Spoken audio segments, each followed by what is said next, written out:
Je sais pas, je veux pas donner mon âge, je sais pas. Il n'y a pas de raison, en vrai de vrai, c'est comme ça. Mais peut-être qu'un jour je le dirai. Hein. De toute façon, je pense qu'en vrai de vrai, les gens ils le savent à peu près. Mais il y a pas une confirmation de moi-même.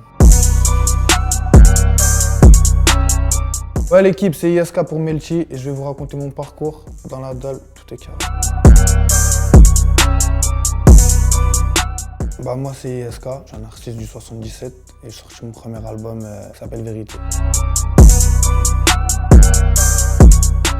Il est né depuis que je suis petit, mon intérêt pour la musique, parce que ça écoutait beaucoup de musique dehors, dans le quartier. Les grands comme les plus petits, on a tous baigné dedans. Je suis quelqu'un de timide en fait de base, c'est-à-dire que j'ai commencé avec des textes qui n'étaient pas les miens et je les faisais au quartier devant tout le monde et après de là j'ai fait mes premiers textes. Bah, j'ai sorti mes clips sur Demolition et c'est une chaîne qui a beaucoup d'abonnés donc il y avait une certaine visibilité dessus et j'ai sorti mes premiers freestyles dessus et c'est monté petit à petit. J'ai toujours appréhendé le retour des gens, j'ai toujours fait attention pour voir ce que les gens pensaient. Quand je faisais un son, je le faisais écouter à mes potes, etc. pour voir ce qu'ils en pensaient.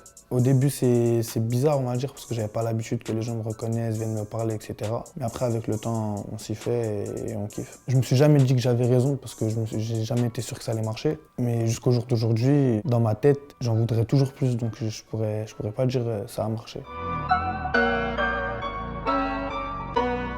Pour la série Acharné, en fait, c'est de là que j'ai fait mon premier son.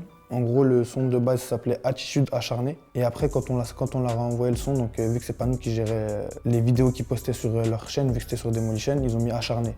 Au début, on n'était pas contents et tout, on trouvait ça bizarre. Mais en vrai, à la fin, ça a fait un bon truc. Donc après, on a enchaîné. J'en ai sorti mes 5 premiers sons sur YouTube, c'était des Acharnés. Rentre dans le cercle, ça s'est passé en juillet 2019, je crois. Donc on est passé par mon équipe pour m'inviter. J'y suis allé. Je te mens pas, je te dis la vérité, ce jour-là, j'ai recommencé 6 ou 7 fois. Et après, j'ai dû prendre mon téléphone parce que le texte, je l'avais écrit la veille. C'était compliqué un peu, mais sinon, c'est super bien passé. J'ai bien aimé, c'était une bonne expérience. Même si j'étais gêné un peu, j'étais timide. C'était la première fois qu'il y avait autant de monde autour de moi et tout, c'est-à-dire que j'avais pas l'habitude. Mais à la fin, je m'en suis bien sorti et les gens ont bien aimé ma prestation. Avec Sofiane, on s'est rencontrés dans Rentre dans le cercle. Et après, on s'est revus sur un tournage de rap jeu. Et on a parlé un peu, ça fait longtemps qu'on s'était pas vu, etc. Et après, on a fait un son ensemble, on a clippé ensemble. Donc au jour d'aujourd'hui, on a une bonne relation et ça se passe bien, quoi.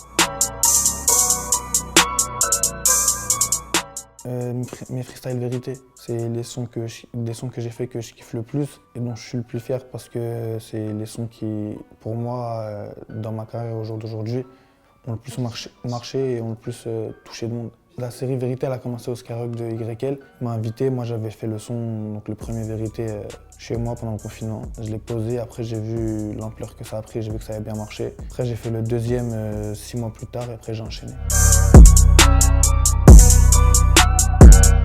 Je fais 6 heures de studio, la plupart du temps le soir. Et soit je reçois des palettes de prod, soit je travaille directement avec le beatmaker sur place, il me fait écouter des prods ou on compose en direct. Et je fais tout le temps comme ça, en tout cas pour l'album j'ai fait comme ça. Et pour les vérités, j'écris chez moi la plupart du temps. Et je vais en studio avec un beatmaker qui s'appelle Anibit, c'est avec lui que j'ai fait tous les vérités. Et on compose ensemble et on pose le son ensemble. Les thèmes que j'aborde dans mes musiques, c'est des choses que j'ai vues, que j'ai vécues, que j'ai pu entendre, c'est des choses réelles. Et c'est des choses qui me touchent moi et qui peuvent toucher beaucoup de personnes.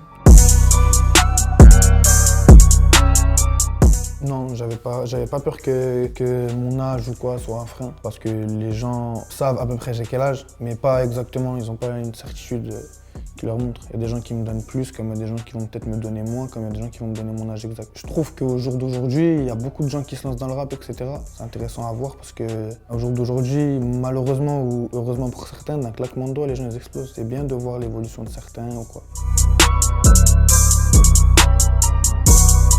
Bah, aux plus jeunes qui veulent se lancer, je leur dirais de se donner les moyens de réussir, d'avoir la dalle de rien lâcher et de croire en ses rêves.